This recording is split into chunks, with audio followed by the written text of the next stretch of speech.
All right, here we're back, Mosaic Conference. We've got another great guest in here. As I've told you, if you're a leader, we are out here just trying to help you be resourced, to understand a little bit more about the church, about this multi-ethnic church conversation and the power that God can use, or the way that God can use the work that you're doing.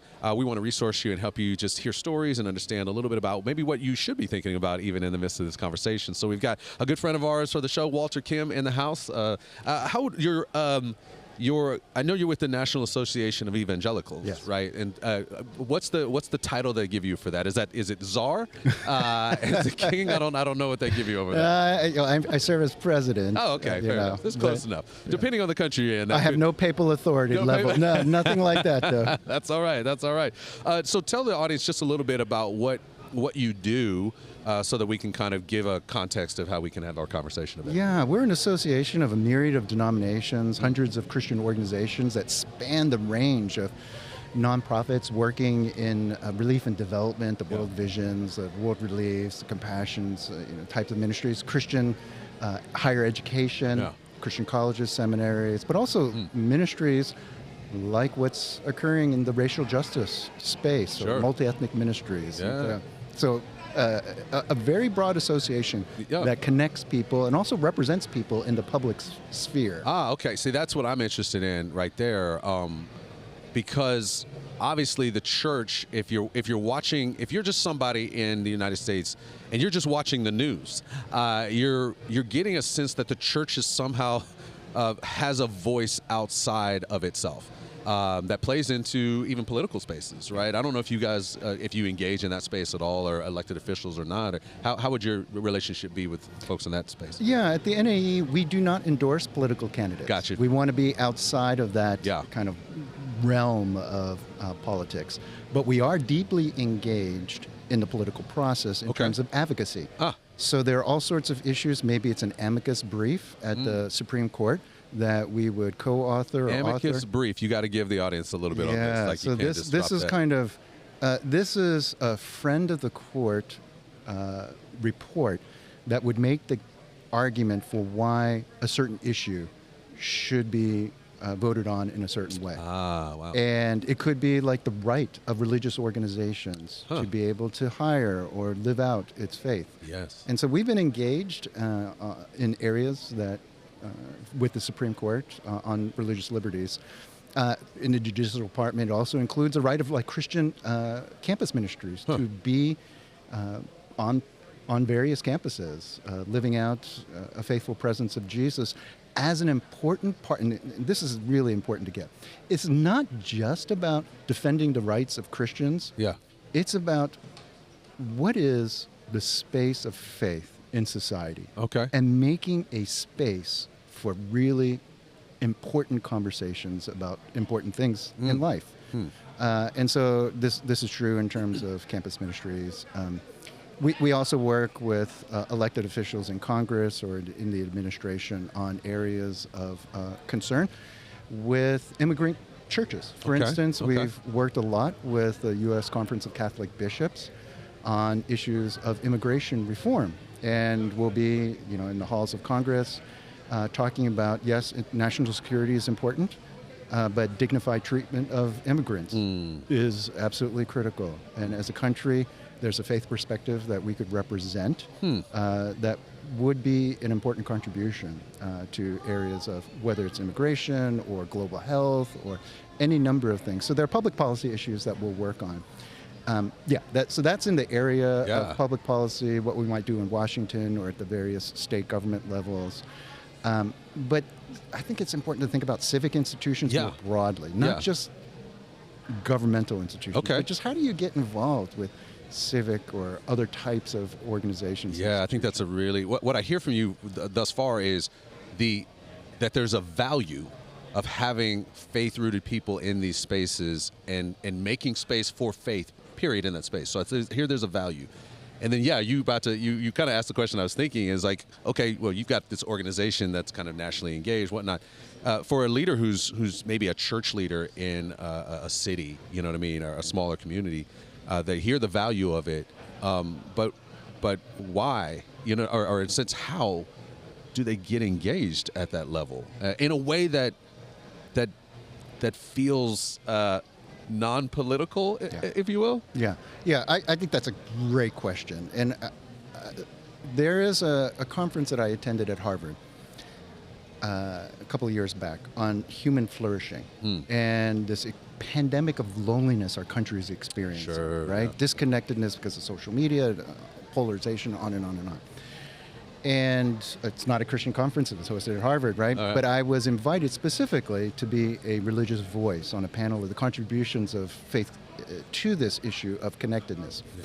There was one particular panel of major sociologists, and they went sideways on the issue of faith. Like there were a couple panelists that started really criticizing evangelicals and, conservative Christians. And we've earned a little of this. And there is absolutely room for that criticism and self-reflection. Yeah, that's great. Self-reflection is really important on that. But I want to key in on what the third panelist said. Robert Putnam, one of the leading political scientists, sociologists, not a Christian.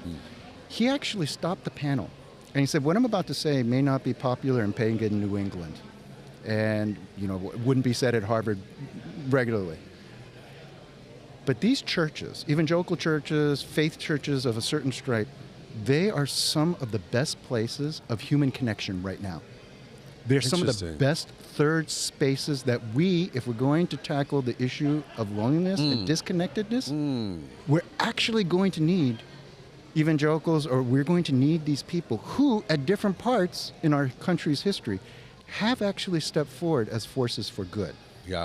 Wow. And so here's now a practical outcome.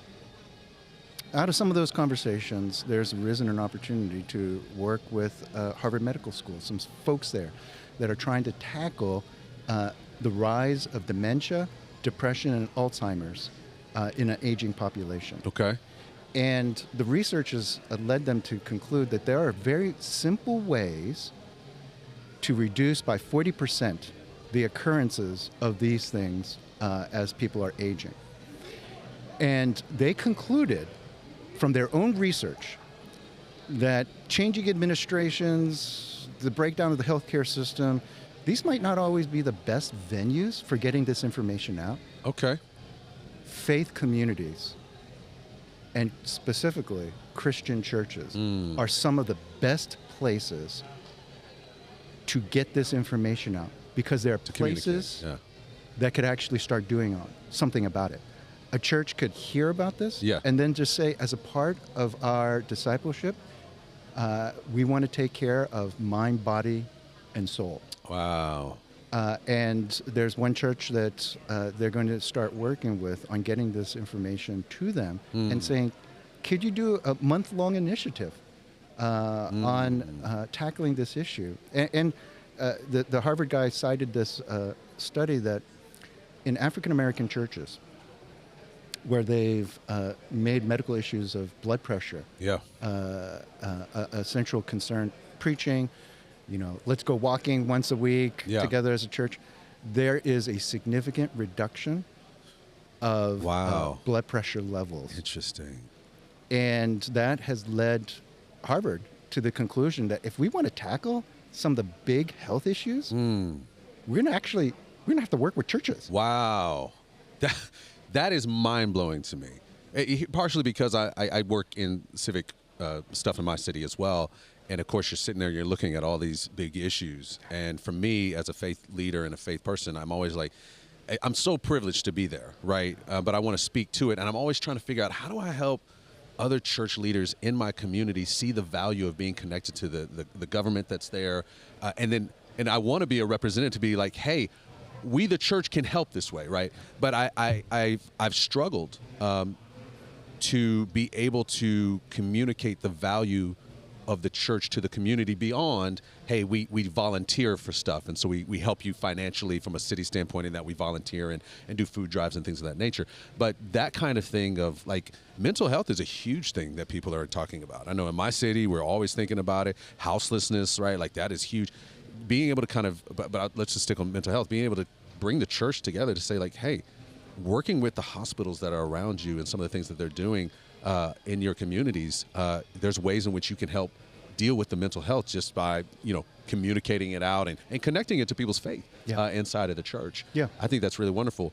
And I think that creates a challenge too for people who are engaging in the multi-ethnic church ministry. As your communities are becoming more and more diverse, these folks are going to be coming into the communities. How do you create your community as a place that becomes a safe place for them to come and to hear this as well? Yeah. Right? That's a interesting connection that you've put together for me. It requires missional intentionality. Okay. So you mentioned volunteering. Yeah. I'll give very simple examples. There's a hospital probably nearby that will have diverse patients and not significant enough help in translation. Yes. So, volunteering, if you just think about it as an end, like we just want to do a little bit of good. And so we'll volunteer, do a little translation work or visitation just to be a friendly presence, just to stop by and say hi. Yeah. Many hospitals would welcome that because they are increasingly recognizing that the care of patients is not just a medical diagnosis. It's providing emotional support that increases the ability to recover from illness. If you think about it just as an end, great. But if you have a missional intentionality, that volunteering is just the beginning. Okay. It's the beginning of relationships that I build with administrators. That could lead to further conversations about, can we collaborate? Not just volunteer, but can we collaborate on developing a new approach or a new program? That then could lead to collaboration between churches and institutions. Yes. So if we think about volunteering as an end, then we'll just say our job is done. Right. But if we think about volunteering as the first step in a missional intent of communal engagement, then I think we have a path forward. Yes. Right. To really make some dents, if you will, in the things that are going on in our city. And I would connect it to what I would say if a church is like, hey, this sounds great. What I would also say is, hey, before you go, let's do some cultural intelligence, right? Because you're going to get in there and you're going to try to help people and be with people in the way that you think you need to have it. But that person, because of their cultural values and background, they may not receive it that way, right? And so to be able to know how to adapt and engage, it behooves you as a church leader to disciple your people in growing their cultural intelligence, which includes their drive to want to engage people who are different than them, right? Your knowledge of that, your strategy of when you go in there, and then your just ability to do the work when you get in there. So I think if I'm a multicultural church leader hearing what you're saying, man, I love the idea. I salivate over like, oh, I can volunteer. I can get my people volunteering at a hospital. We can collaborate and do all these things. It's like, yes, but make sure that the disciples that you're sending are actually ready to engage the ever-growing diverse community that's coming to our states here. That's why I said missional intent. Yes. Because the missional part presumes that you do the cultural intent. You don't send missionaries and just say, okay, everyone over there, you're just going to have to learn English and dress like a Westerner or whatever. I mean, there have been moments in which we've we've messed that up. We've messed that up. That's all right. We're learning. But we're learning. In our best moments, we send people with a missional mindset of cultural intelligence, of becoming multilingual. Yes. Not just necessarily learning linguistically another language, but really learning to speak fluently the cultural language of another group of people, to understand their culture, become more fluent in that, so you can make connections. And that requires a lot of humility. A lot of humility to say, I have a lot to learn. Just because you're an expert in how to get someone saved, that doesn't translate to being an expert in culture. And I would argue you may not be an expert in getting someone saved. Exactly. That's the case. Man, Walter, that is really good stuff. Look, I know there's things that you're maneuvering in the midst of the organization that are so big and whatnot, and so we've kind of just been spending a time on a small thing, but I really appreciate what you're doing and how you're leading in that and guiding in that.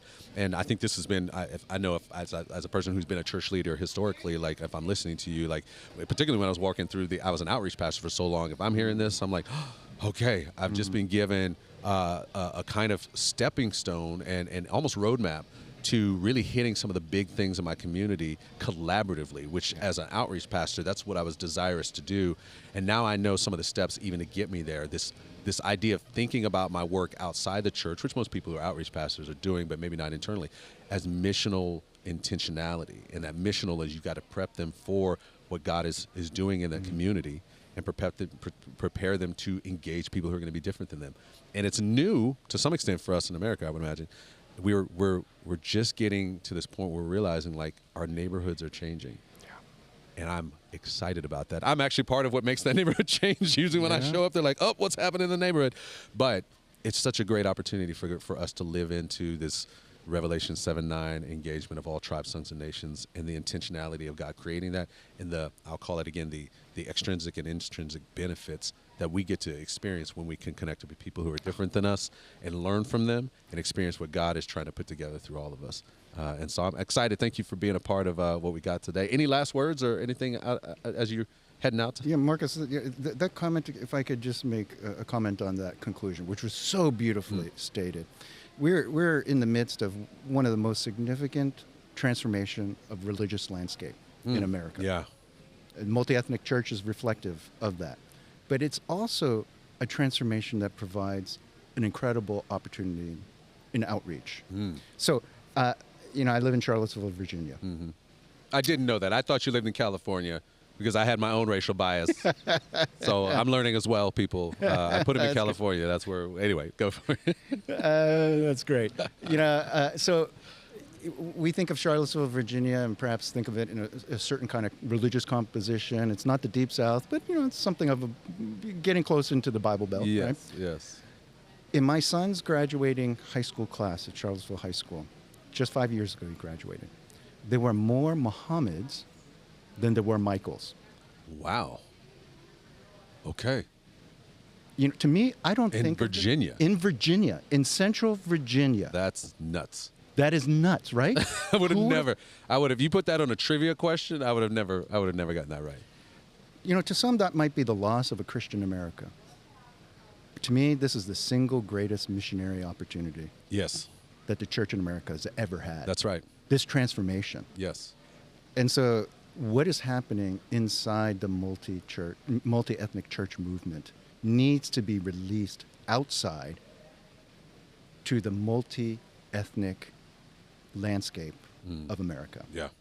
It is the single greatest missionary opportunity that exists right here, not off our shores, but just outside of our doorsteps. Yeah. You nailed it. That's the spot right there. That's the thing to end on. I appreciate you taking those last words in there because that is such an important piece for us to get. What an opportunity that lays in front of us. It's just a matter of what are we going to do with it, and the people who can guide us in that are these leaders who are out there. So I hope you guys are listening. This is Walter Kim, National Association of Evangelicals. Thank you so much, Walter, for being a part of what we're doing today and the work that you're doing in the community and in the world. Love that. What a privilege. Thanks for coming in. Marcus, thank you, man.